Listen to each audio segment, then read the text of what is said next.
Merci, Monsieur le Président. Bonjour tout le monde. Je tiens tout d'abord à vous remercier pour le choix du sujet, d'y avoir pensé, parce que certes, les accidents domestiques, c'est une situation fréquente, mais on va dire que c'est un sujet à qui on ne donne pas tout l'intérêt. Pendant longtemps, c'est des accidents qui arrivent à huis clos, ils surviennent à domicile, et donc souvent ils passent inaperçus. Et puis pendant longtemps, le ministère a beaucoup donné de place aux accidents de la voie publique qui tuent beaucoup dans notre pays. Et donc les accidents domestiques, on va dire, ils passent dans l'angle mort de ces accidents de la voie publique. La preuve, c'est qu'on n'a pas de chiffres, on n'a pas de registre, on ne sait pas ce qui se passe. Alors juste pour vous situer, pour se mettre dans le bain et pour situer la chose, l'OMS définit ce que c'est qu'un traumatisme et distingue deux types de traumatismes. On a les traumatismes intentionnels et les traumatismes non intentionnels qui sont les accidents. Et parmi ces traumatismes non intentionnels, on a les accidents justement de la voie publique, on a les accidents de la vie courante et on a les accidents de travail. Alors les accidents domestiques, eh bien tout simplement, ils se situent parmi les accidents de la vie courante et on les définit comme des accidents qui vont survenir indépendamment des accidents qui surviennent au cours de loisirs, au cours du sport ou bien les accidents scolaires.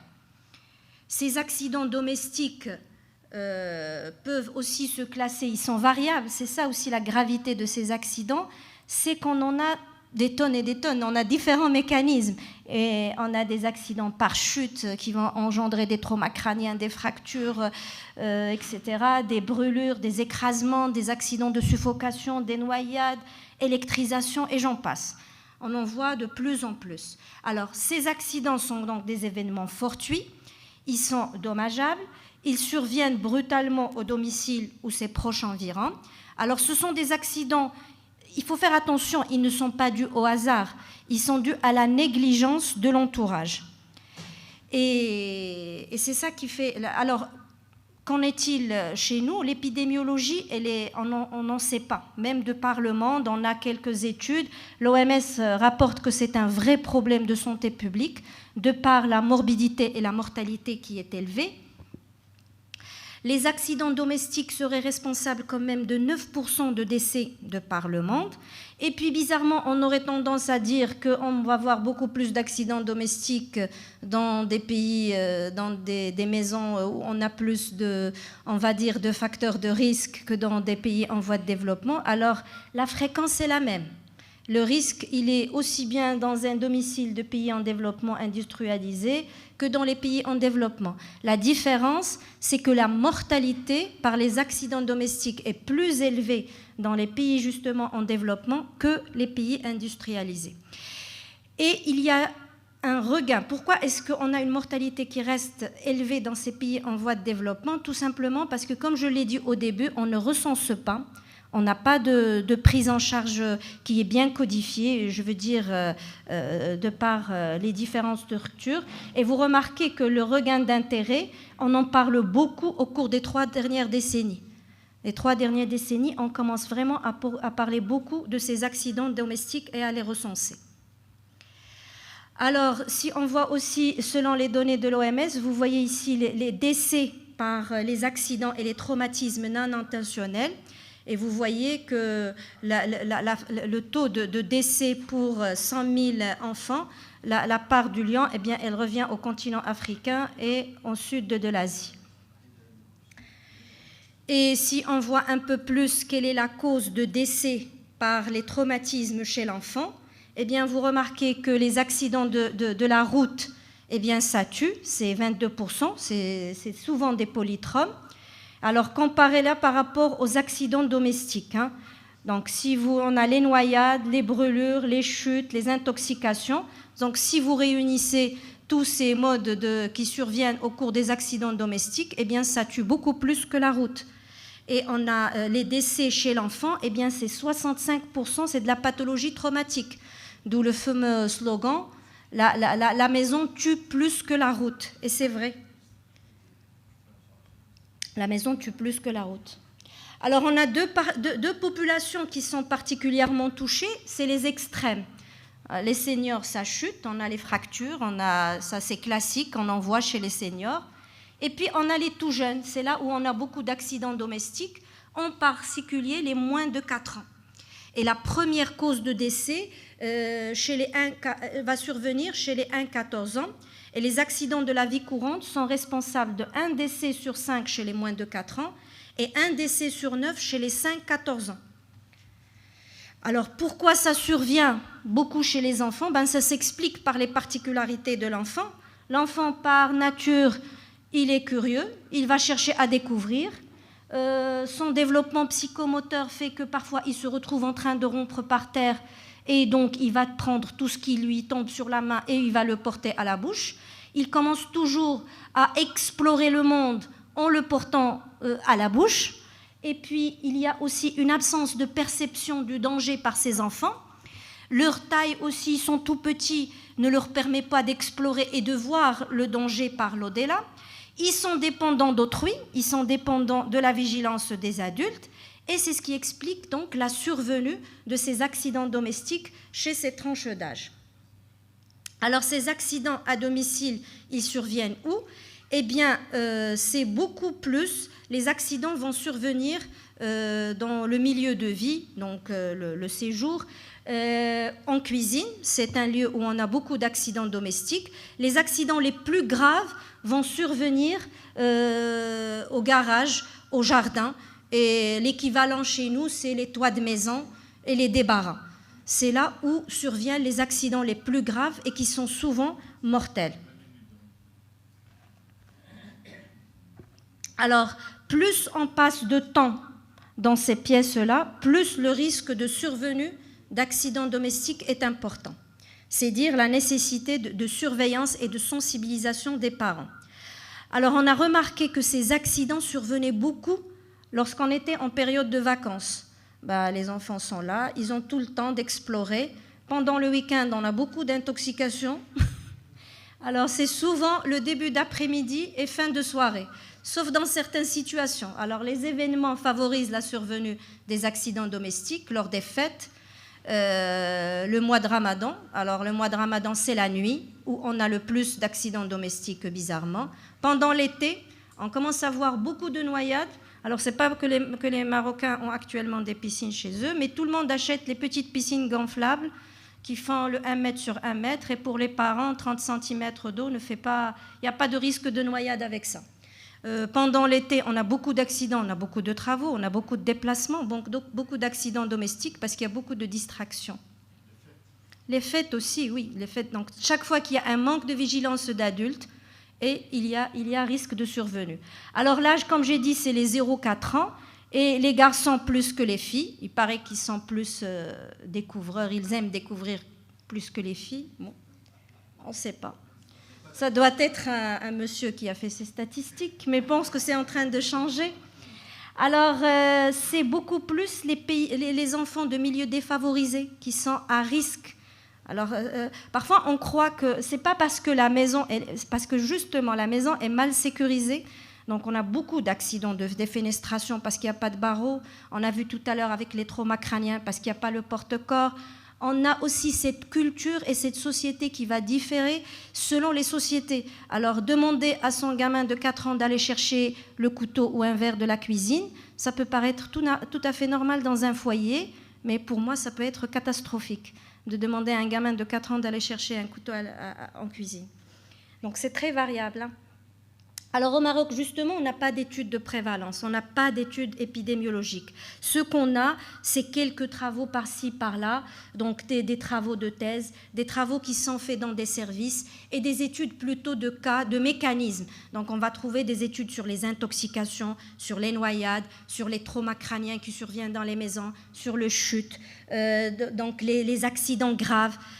Donc un vrai chiffre, on n'en a pas. On n'a pas justement de registre national pour ça. Donc l'ampleur réelle de la pathologie, on va dire qu'elle est méconnue dans notre pays par manque de statistiques nationales. Et c'est ce qui est dommage. Et on doit s'atteler justement à pouvoir déterminer ça parce que la plupart des accidents passent inaperçus parce qu'ils sont bénins ou moyens. Ce qu'on voit le plus, c'est les graves. Et les graves ne sont que la partie visible de l'iceberg. Alors, dans les pays aussi en voie de développement, les accidents domestiques commencent à occuper une place grandissante dans la pathologie de l'enfant. Et ça, on le retrouve aussi chez nous, parce que dans ces pays-là, ils ont fait beaucoup on va dire, beaucoup d'efforts en matière de lutte contre tout ce qui est maladies transmissibles, les maladies infectieuses. Et donc maintenant, le volet qui surgit, c'est justement ces maladies non transmissibles, non infectieuses, et en particulier la pathologie traumatique. Et d'ailleurs, ils font partie même actuellement des plans d'action 2025 et des ODD qui sont établis par le ministère. Alors, juste pour vous donner quelques exemples, par exemple, aux urgences pédiatriques, là, c'est un travail qui a été effectué au service des urgences chirurgicales. Donc, eux, ils voient tout ce qui est accident, on va dire, tout ce qui est chirurgical. C'était un travail au service du professeur Taïbi. Et vous voyez que sur 545 enfants, 42% ont été hospitalisés. 44% des accidents sont survenus à l'intérieur du domicile. Et ces accidents sont dominés par les chutes et les brûlures. C'est ce qui vient, on va dire, en tête des malades hospitalisés chez nous à l'hôpital d'enfants de Rabat. Alors ça, c'est un travail que nous avons réalisé au service aux urgences, cette fois-ci médicales, pendant la période de confinement. Alors pendant la période de confinement, tout était fermé, on voyait vraiment que les formes graves. Et vous voyez que sur 296, on a vu 296 accidents sur les 13 000 consultations, donc 4,5%, 82% ont nécessité une hospitalisation. Et là, quand on a vu les causes les plus fréquentes de ces accidents domestiques du côté médical, eh bien, les intoxications venaient en premier, suivies de très près par les ingestions des corps étrangers et les ingestions de caustiques. On a aussi mené une enquête au service auprès des parents pour savoir qu'en est-il de leur sensibilité, de leur sensibilisation. Eh bien, 70%, ils déclarent que 78% de leurs enfants ont déjà eu un accident domestique, souvent bénin et donc qui passe inaperçu. On a retrouvé cette fameuse prédominance masculine. Alors, pour la fréquence, c'est toujours les chutes, suivies des blessures par les objets contondants, les ingestions, les inhalations de corps étrangers, donc c'est ce qu'on retrouvait le plus. À la question, est-ce que vous connaissez qu'il existe un centre antipoison, un centre de pharmacovigilance, est-ce que vous l'avez contacté? Eh bien, seulement 9% des sujets interrogés ont connaissance de ce centre et ont eu recours au centre antipoison. Alors, oui, alors le mécanisme, là, ici, c'était si vous avez suffisamment d'informations et qu'est-ce que vous faites pour protéger votre enfant? Alors, ils déclarent tous qu'ils rangent le médicament dans un placard, qu'ils pensent aux barrières, mais bon, est-ce que c'est vrai, est-ce que c'est faux? On n'en sait rien. Alors, ce qu'on voit le plus chez nous, du côté médical, on va dire, donc c'est les intoxications, les corps étrangers et les ingestions de caustique, et c'est ce qu'on voit le plus. Alors, il faut rappeler que depuis 1980, la notification des intoxications est obligatoire au centre de pharmacovigilance. Malheureusement, si on voit l'étude sur les 30 dernières années, vous voyez là, ici, vous avez la notification globale et celle pédiatrique qui constitue quand même 44%. C'est dire que les pédiatres notifient plus peut-être que les adultes, mais c'est loin de la réalité. Hein. Ce n'est pas le chiffre de 29 000 cas en 30 ans, c'est ce qu'on voit peut-être nous sur les 10 ans, hein, mais sur 30 ans, c'est loin. Donc c'est toujours la région du Karankaza et du Rabat. Et si on voit de plus quelles sont ces intoxications qui viennent en premier, alors qu'ils sont notifiés au centre de pharmacovigilance, ce sont les médicaments qui viennent en premier, suivis des produits gazeux, donc tout ce qui est butane, les accidents. Les produits d'entretien ménager, c'est un vrai problème chez nous, parce que tous les produits ménagers, ce n'est pas les produits vendus dans les grandes surfaces, mais c'est les produits de fabrication artisanale. Après, on ne sait plus ce qu'il y a dedans. Est-ce que c'est l'eau de javel, un caustique, de l'ammoniac? On n'en sait rien. Les produits industriels, les pesticides et les plantes. Donc c'est ce qui vient vraiment en premier. Et puis on a d'autres qui, on va dire, sont occasionnels. On a en hiver tout ce qui est accident par le monoxyde de carbone, donc les chauffages défaillants Et on a pendant les fêtes de Ashura tout ce qui est donc dans les domiciles, les pétards et le reste. Et puis on a pendant Ashura tout ce qui est donc reste. Alors le traitement, c'est souvent dans ces intoxications, le traitement il est symptomatique. Et il faut dire que le taux de létalité, toujours selon les données du CAP, c'est de 1,8%. Et les séquelles, c'est 0,4%. Alors la plupart de ces intoxications bénéficient de traitements symptomatiques. L'antidote est donné dans même pas d'1%. Ce n'est pas parce qu'on n'y pense pas, mais c'est parce qu'on n'en a pas. Donc, juste pour dire que l'intoxication médicamenteuse la plus fréquente chez nous, c'est le paracétamol. On n'a pas d'N-acétylcystéine, on n'en dispose pas dans les centres antipoisons.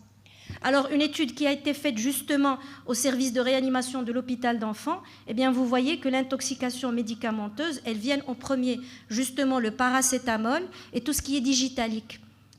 Donc, c'est ce qui vient en premier. Et ensuite, on a les pesticides et les raticides. Alors ça, c'est ce qu'on voit de plus en plus, surtout en été, les pesticides, les raticides, suivis des produits ménagers.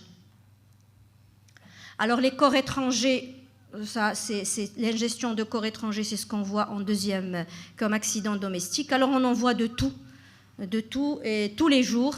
Alors, parfois, on a des corps étrangers aussi qui sont insolites, auxquels on n'y pense pas. Alors, je ne sais pas si vous voyez ici, c'est un couteau de cuisine. Et ça, c'était un petit de 2 ans qui s'est présenté avec la sœur de 6 ans et la maman. La sœur déclarait que son frère avait ingéré justement ce couteau de cuisine. L'examen était strictement normal. Au début, on n'y croyait pas et on a demandé à faire une radio juste pour calmer. L'interne voulait calmer son angoisse et calmer celle des parents. Et on se retrouve effectivement avec ce couteau-là. Donc, il a été enlevé par voie chirurgicale. C'était un vrai couteau de cuisine qu'on n'a pas remis à la mère.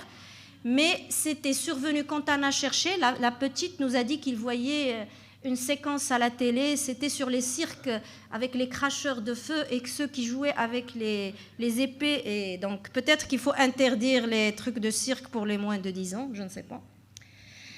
Alors, les corps étrangers, on en voit de tout. Autre corps étranger insolite, ça, on l'a vu pendant le confinement. C'est le petit qui a pris tout le sac de petits gravats que la mère voulait décarer son pot de fleurs qu'on mettait. Eh bien, il l'a avalé. Et donc, les bagues, les épingles, donc on en voit de tout. Alors, les plus fréquentes restent chez nous, les pièces de monnaie et les piles. Alors, les piles, on en voit. Les pièces de monnaie, on en voit tous les jours. Et les piles encore plus. Alors la différence, c'est de faire la différence entre les deux, parce qu'on s'est déjà fait avoir avec, donc il faut bien voir si vous n'avez pas ces talos, vous n'avez pas cette doublure, n'hésitez pas à faire aussi des radios de profil pour mieux voir. Alors les tirelires sont remplis par les dirhams qu'on voit chaque jour. Alors autre accident qu'on voit le plus, c'est les inhalations de corps étrangers. Alors l'inhalation, c'est quelque chose de très fréquent. Alors, quand le syndrome de pénétration est rapporté, ça va. Mais le problème, c'est que dans la plupart des situations, ce syndrome de pénétration auquel les parents assistent, eh bien, il passe inaperçu, il le zappe. Et souvent, le diagnostic est fait soit devant des pneumopathies à répétition, une pneumonie qui traîne, un syndrome du lobe moyen. Alors, ce qu'on voit le plus, ce sont des corps végétaux. Et ces corps végétaux font beaucoup de dégâts aussi au niveau des poumons. Ça s'effrite. Parfois, quand on les voit après, c'est difficile. Et là, la région qui est championne en inhalation de corps étrangers, c'est le nord. Alors, on a beaucoup de cacahuètes, de pépites. Alors ça, on en voit tous les jours. Alors, on a aussi les extrêmes chez les tout petits. On a les corps, les produits végétaux. Et chez les plus grands, les filles, on commence à voir les épingles. Les filles de 11 ans, 12 ans voilées, qui mettent souvent l'épingle au niveau de la bouche. Et ça, on en voit. On en a plus de 200 par an. Et puis les caustiques. Alors les caustiques, c'est très dangereux. Ça, c'est le dernier petit qu'on a vu. Eh bien, c'était l'ingestion, comme je disais, d'un produit ambulant. Alors sûrement, après analyse, il y avait de l'ammoniac. Et vous imaginez que ce petit avait fait là, c'était quand on l'a reçu aux urgences. Donc c'est un petit qui est décédé juste 48 heures après. Alors quelle prise en charge ? Tout à l'heure, quand on a parlé des traumas crâniens, on a dit que c'était une chaîne. Cette prise en charge doit commencer en préhospitalier. Elle doit commencer par sensibiliser les familles, les parents aux premiers gestes à domicile. Chez nous, tous les enfants qui ingèrent, qui sont intoxiqués, je ne sais pas quelle est la relation du lait avec tout ça, mais à tout le monde, ceux qui ingèrent, ceux qui inhalent, on va leur donner un verre de lait. Ou bien on va les faire vomir, chose qui est très dangereuse. Ou même parfois on donne des produits dangereux, des plantes, du henné. Je ne sais pas comment, mais on l'en voit beaucoup. Donc il faut arrêter, il faut sensibiliser les parents. Il faut les sensibiliser qu'il existe un centre antipoison qu'ils peuvent appeler et qui peut déjà les guider. Et puis on devrait être capable d'assurer la prise en charge de ces urgences aux différents centres, on va dire, aux différents hôpitaux. On ne doit pas tout référer, même les formes graves, d'abord les stabiliser avant de les transférer. Et donc sensibiliser, parce que vous savez, quand on pose la question même à nos résidents, ils ne connaissent pas le numéro du SAMU ni le numéro du CAPM. Ils ne répondent pas. Ils ne répondent pas. C'est ce que j'ai appris, mais bon. Alors la sensibilisation des parents passe par une campagne, elle passe par l'utilisation des médias, ça c'est sûr, par un partenariat avec les professionnels de santé. Et puis, il faut dire qu'il faut les sensibiliser à sécuriser cet environnement de l'intérieur et de l'extérieur. Et puis, pour venir à nos instances, il faut des rapports et des études, mais il faut surtout réglementer les produits pour les enfants. Donc, réglementer ces produits qui sont en vente libre, donc assurer des infrastructures en soins de santé et assurer ces prestations. Donc, au final, qu'est-ce qu'on peut dire? On a 200 décès par jour de par le monde, mais on ne sait rien de ce qui se passe au Maroc. Le problème qu'il faut retenir, c'est que ces accidents domicile sont des causes évitables de décès, de blessures graves et d'invalidité. Et je vous remercie. Merci.